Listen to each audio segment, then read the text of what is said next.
What's good, everybody? Episode 33 of the Slip and Wheel Podcast. Going to be talking a little bit about Caleb Plant versus Caleb Truax, a little bit about the fight that may or may not be with Ryan Garcia and Manny Pacquiao, and a few other things. Let's get right into it.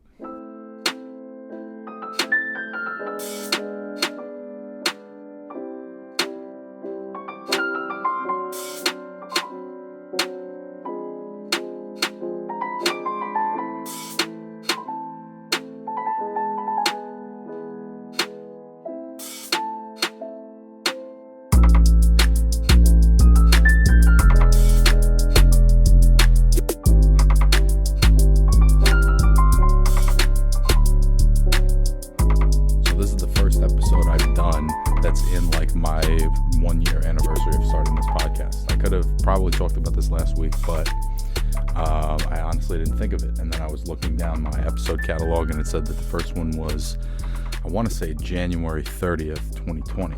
So I've been doing this show for about a year now, and I think one of the things that I've learned in this last year is that the sport of boxing is in like a pretty weird place right now. There's a weird merging of, social media and how that's affecting what fights are marketable and what fighters are marketable. And, of course, there's people wanting to see non-fighters fight, I think, as a result of that. You have the Paul brothers and other, either ex-fighters or other sports stars, the boxing, non-fighters fighting is becoming more and more common, and I think that's partly the influence of social media on everything, but in this case how it's influencing what fights people want to see. And then you have the it's not age old, but you have the older issue of the conflict of interests between the belts and the promoters and the networks, and how oftentimes those three things can conflict with two different fighters, and it can make the biggest fights often difficult to make if those fights aren't matching a certain price, or a price that those promoters find suitable for that level of risk. And I think as a whole, the direction that it's heading is more in the direction of sports-based entertainment and not exclusively sport. I don't know if that's good or bad yet.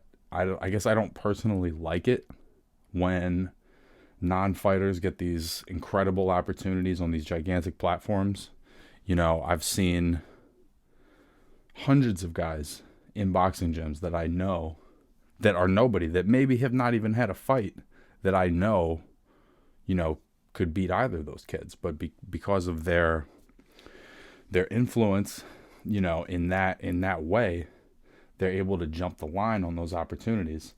Not that long ago, I don't think any of this shit would have been acceptable or taken seriously or mixed in, with actual boxing. But 5-10 years ago, there wasn't social media in this way. It was like, oh, look at this high school party we went to, and there was, there weren't people making entire careers, entire personalities, in this entity. And I think in that sense, it's kind of harmful, where it gives non-fighters the opportunity to make boxing sort of a weird spectacle. But then I think it also helps for younger fighters, like younger guys that are actually dope, like Ryan Garcia, who maybe would have had a harder, I'm not saying he's had an easy come up, but I think there's a possibility he has a harder come up pre-social media. There's probably harder fights he has to take. Maybe he has to be the B-side sometimes. But with the amount of following that he has in social media, it would be very difficult to say that Ryan Garcia is 100% the B-side, even if you're looking at him up against a two different fighters, right? And the other guy is way more accomplished, but is really not that well known. On some level, there is no A and B side in that fight. You know what I mean? If anything, the more accomplished fighter is the B side, because that's what's becoming more important, is not the athletic accomplishments. It's the following and the draw. And I think that again, I think it's good and bad. And I think you're seeing the good and bad, like just in Ryan Garcia's career, where, yeah, he's been able to grow his audience. He's got his own, he doesn't have to grow his audience within the sport. He's bringing his own audience to the sport. I think it's helping him. I think it's hurting him. Where it hurts him is in this last couple of weeks where it's been rumored that he's going to fight Manny Pacquiao. And then all of a sudden that's like, that's not actually happening. And I looked into, why this happened, how this happened, where did he get the idea that fight was going to happen or was being negotiated and whatever. But essentially, Mark Kriegel did like a write-up about this on ESPN. And I guess the premise is that at some point, Oscar De La Hoya and Manny Pacquiao were going to do an exhibition at some, billionaire fucking mansion or whatever. But it was, it was going to be like a closed circuit exhibition between two old legends, right? And I guess Oscar decided to pass that opportunity off to Ryan Garcia. But he didn't explain that that's what it was, that it was going to be an exhibition at somebody's house or at a house, for 2 weeks. For 2 weeks, this was not communicated properly to Ryan Garcia. And so, if you're on Instagram or whatever, you saw him posting, I can't wait to fight, one of my idols and fight a legend like this. And it looked like this was maybe a very real thing. And then Golden Boy's like, there's not really anything to talk about here.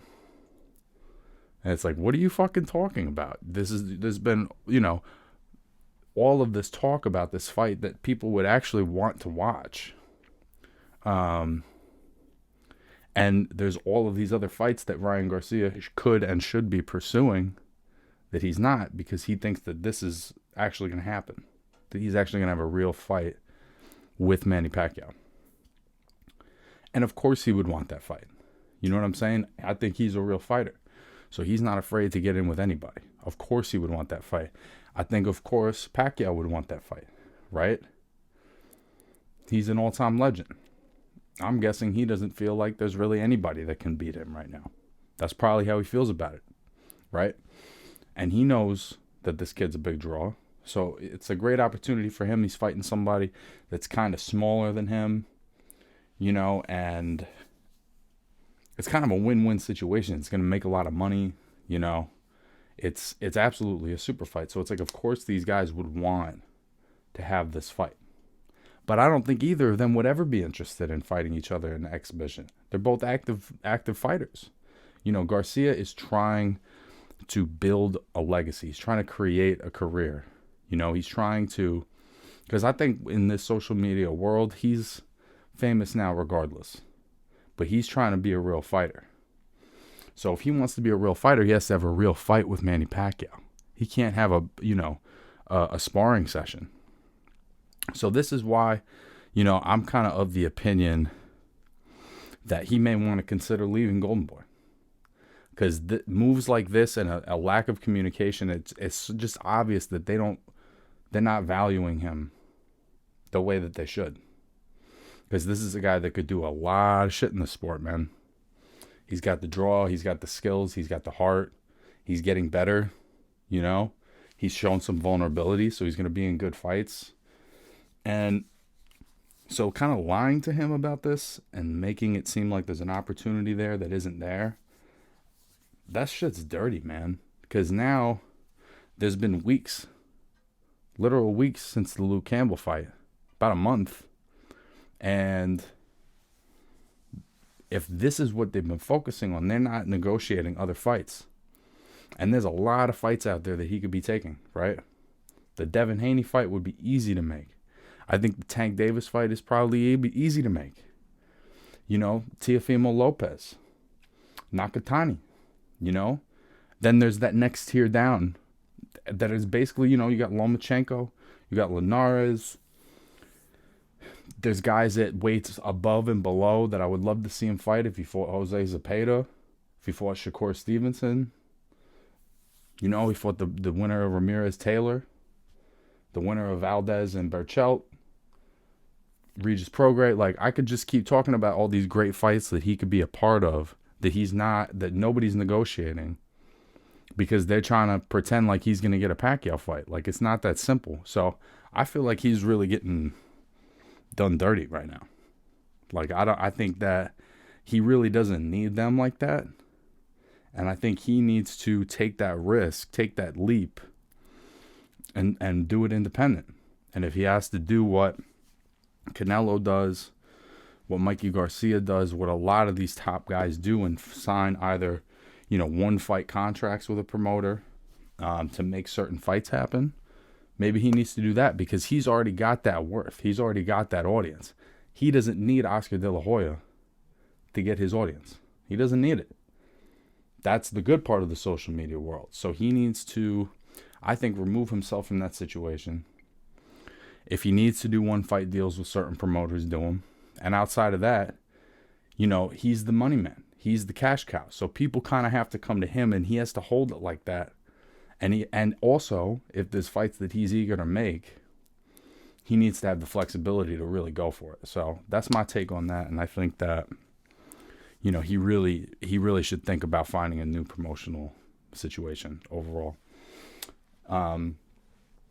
So last weekend, this is the last thing I want to talk about, but last weekend was the fight between Caleb Plant and Caleb Truax. Caleb Plant basically winning, every second of every round, winning a unanimous decision, all three cards, 120, 108. Kind of what you expected, right? Kind of expected that Caleb Plant would win basically every round of this fight and do it pretty easily, right?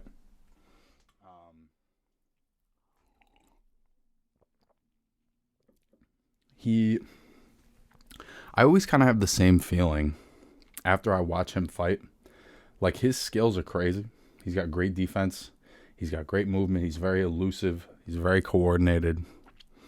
He's very tricky to hit with one clean shot. I like the way he throws combinations. I think he's got like a decent amount of power. And I know he hurt his hand in this fight. I don't know which hand, but I know that he hurt a hand in this fight. And so it makes it actually that much more impressive that he was that busy. But it's weird. Like, I feel like multiple times when I've watched him fight, after like the 7th round, he gets hit with weird shit. You know what I mean? Like, he spends the first 7 rounds of the fight, like, Truax can't really even put a hand on him. And then like the back 4 or 5 rounds of the fight, every once in a while, Truax would just land like this big shot, 1-2 around. And it was like, I can't figure out if those are lapses mentally or if it's fatigue, but it's like he'll be so outmatching. Like, he was a completely different level than Truax for 7 to 8 rounds. And was for the end of the fight too, but was still took some punches that were pretty slow. And I think, like, he was avoiding so much of Truax's offense in the first half. It's like, you're not taking punishment. You're not getting hit. Why is it that you're not able to fully sustain that for 12 rounds? And in this fight, there's not really any consequences to that because Truax is not the most dangerous opponent, but he's smart and he's savvy enough. He's watching what Plant is doing. He's trying to get something in. And to me, I think that he just hasn't been tested enough. Like, the best fighter he's fought is probably Jose Uzcategui. And so there's nobody really in the top 10 at super middleweight that he's fought. And I think it's just like not that he fights down to the level of his competition, but maybe he is not engaged the way he should be because it is coming so easily to him. And I think that these kinds of fights, he has to stop having these kinds of fights. I understand having to fight mandatories and all that, but I think at this point, everyone pretty much considers him an actual champion at this weight, belt or no belt. I mean, it helps to have the belt. But I think like he can't have more fights like this that are not elite level guys. He can't do it. The last couple of fights he's had since Uzcategui is very disappointing. You know, the competition that he's taking. And I think it's time. I think he's either going to get stale or he's going to keep getting bored, or I just think that he's so good that the shit that he does get hit with at the end, it's like uncharacteristic of his talent. So then it gets you thinking, how does this happen against Canelo? How does this happen against all of these top guys? You know, because he's talking about fighting Canelo. How is that going to work? Are you going to have those same lapses with Canelo? Because if you do, you're going to sleep. You're going to sleep. You know, I think in light of Canelo and Billy Joe Saunders signing to fight, I think sometime in May, around Cinco de Mayo, Caleb Plant's just got to bite the bullet and fight David Benavidez. Like, that's got to happen. They're both on PBC. PBC spends so much fucking time keeping it in-house. They don't even show champions from other promotions anymore, basically. You know, these are the top 2 PBC super middleweights, and they should fight. Now, I don't really care about whether or not Benavidez has a belt. I get that Plant probably is of the position, look, if you have a belt, I want to fight you. But if you're going to fight Caleb Truax, like, you have to fight David Benavidez. Then it's not about belts. I know you're fighting Truax to keep your belt, but it's bigger than the belts. It's absolutely bigger than the belts. So why not Benavidez? What's holding that fight up? Is it that he doesn't have a belt? Are you waiting for that to be worth more money than it is right now? Because to be honest with you, I think you're going to be waiting for a bit if that's what you're waiting for.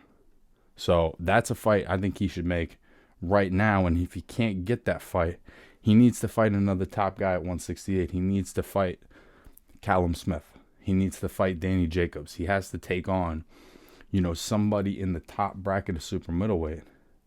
Otherwise, I think that he's going to keep turning in like mostly solid performances with like weird little gaps or weird little moments. And I'm not taking anything away from Truax either. He is a decent fighter, but the skill difference here, man, he was taking shit he had no business taking. There was punches he was taking in this fight that, and just even for his longevity, you know, somebody that's that good defensively, it's like, how is he getting hit with that? So clean. It's like, what? It's not even like, you know, it's like a little something in the mix of a big it's like he's getting hit with these big shots. And I think that he really does need to test himself against somebody at the top at 168.